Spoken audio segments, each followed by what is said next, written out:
안녕하십니까. 서울특별시의회 제301회 정례회 도시안전건설위원회 의정활동 소식입니다. 2020년 기준 전국 한부모 가구는 154만 가구로 전체 가구의 8%를 차지하고 있고 월 평균 소득은 전체 가구 평균의 57%로 열악한 실정인데요. 앞으로 한부모 가구의 자립과 안정을 위해 한부모 가족과 청소년 한부모 가족 중 한부모 가족 지원법에 따른 복지급여 지원 대상자의 하소도 요금이 감면된다고 합니다. 해당 조례안 개정이 한부모 가족의 생활 안정에 도움이 되기를 바라며 서울특별시의회 제301회 정례회 도시안전건설위원회 의정활동 소식 시작하겠습니다.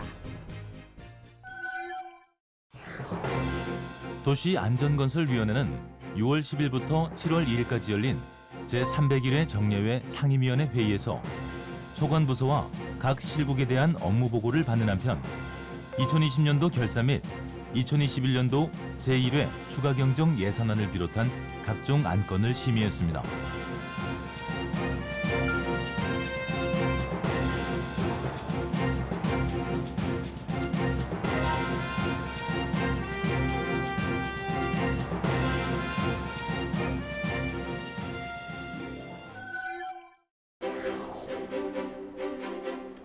도시안전건설위원회는 구급차의 결함으로 환자를 제때 이송하지 못해 골든타임을 놓치는 것은 있어서는 안 될 일이라며 노후된 구급차를 즉시 교체할 것을 주문했습니다.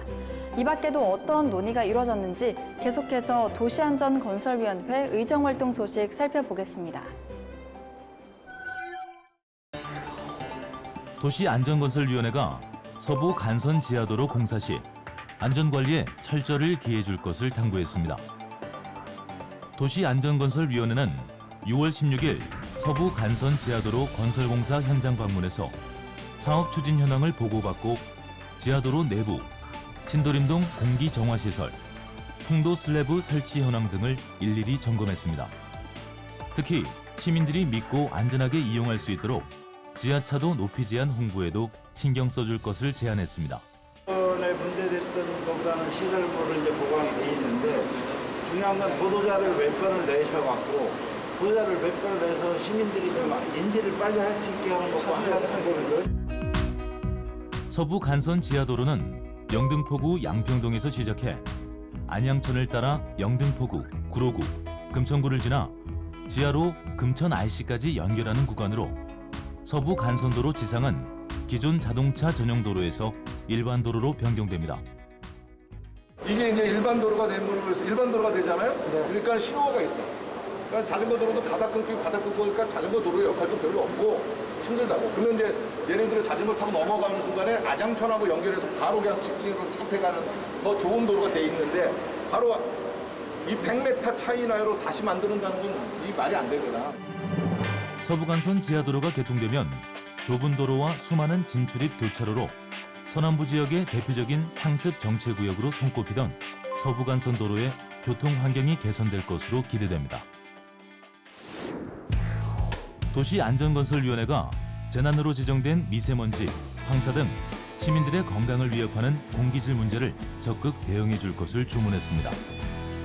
도시안전건설위원회는 6월 18일 열린 서울기술연구원 소관 주요 업무보고에서 미세먼지, 황사 등이 심각한 사회 문제로 떠오른 만큼 시민 누구나 쾌적한 환경을 영위할 수 있도록 노력해 줄 것을 당부했습니다.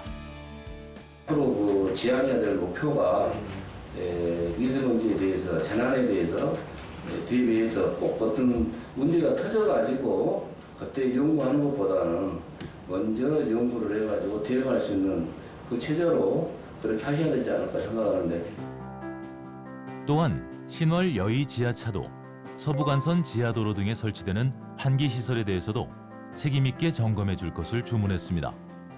그 환기시설 자체가 그 회사에서 정화시설이 된다고 분석을 하는 건가요? 아니면 우리 서울시연구원에서도 그런 분석표가 있는가요?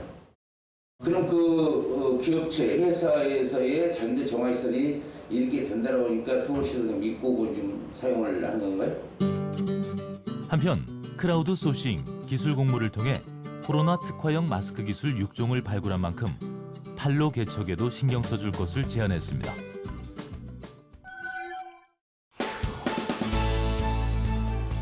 하천에서의 불법 행위를 근절하기 위해 하천을 허가 없이 불법으로 점유 사용하는 경우 변상금이 부과되는데요. 개인정보 보호를 위해 변상금 사전통지서에 기재됐던 주민등록번호가 생년월일로 바뀐다고 합니다. 시민 리포터가 찾아가서 자세한 내용 알아봤습니다. 함께 보시죠.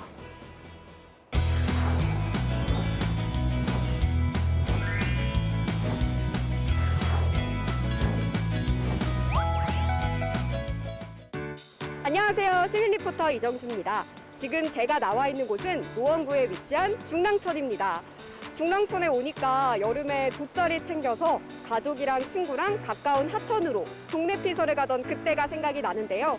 이렇게 우리가 놀던 하천의 환경을 위해 깨끗이 유지하고 관리하는 게 중요한데요. 하천을 잘 관리하기 위해 하천 점용 허가 제도를 시행 중이며 하천 점용료를 내야 한다고 하는데요. 자세한 내용 함께 알아보시죠. 저기 누가 작업하고 계신데? 하천 관리하시느라 수고가 너무 많으세요. 혹시 지금 하시는 일이 어떤 업무이신 건가요? 저희는 하천부지에서 불법 경작을 하는 행위를 단속하기 위해서 나왔고 이렇게 팻말을 설치해서 예방하고 있습니다. 여기 그냥 노는 땅 같은데 사용하면 안 되는 건가요? 이렇게 하시면 안 되고 하천을 점용하실 경우에는 저희 하천관리청에 점용 허가를 받고 사용하셔야 돼요. 하천 점용 허가요? 네, 하천 점용 허가란 지방자치단체나 국가가 소유하고 있는 하천부지를 점용하실 경우에 하천관리청인 구청이나 서울시에 점용 허가를 받고 사용하시는 걸 말씀드리는 겁니다. 허가를 받으면 토지를 사용할 수 있는 건가요? 점용 허가 시 신청하신 면적과 기관과 목적에 맞게 토지를 사용하실 수 있습니다. 그러면 하천 점용 허가를 받지 않고 토지를 사용하게 되면 어떻게 되나요? 점용 허가를 받지 않고 사용하시게 되면 점용료의 1.2배에 해당하는 변상금이 부과될 수 있습니다. 서울시의회는 서울 하천들의 보다 깨끗하고 안전한 관리를 위해 하천 점용료 조례를 제정해 관리해 왔습니다. 이번엔 그 조례안의 일부를 개정하여 서울 시민의 환경적인 안정뿐 아니라 나아가 서울 시민의 개인정보 수집 중 유출될 만한 사전적 근거를 차단하여 오용 남용될 위험 요소를 제거해 서울 시민들의 사생활의 비밀 등을 보호하고자 했습니다. 이번 개정을 통해 주민등록번호로 작성되던 변상금 사전고지서의 기입란이 생년월일로 바뀌게 됐습니다. 작은 변화지만 서울 시민들의 사생활 보호에 보다 큰 효과가 기대됩니다.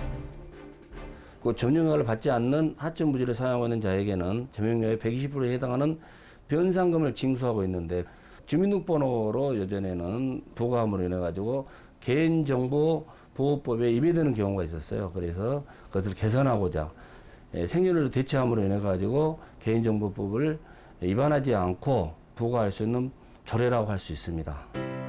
개인정보의 중요성이야 말할 것도 없죠.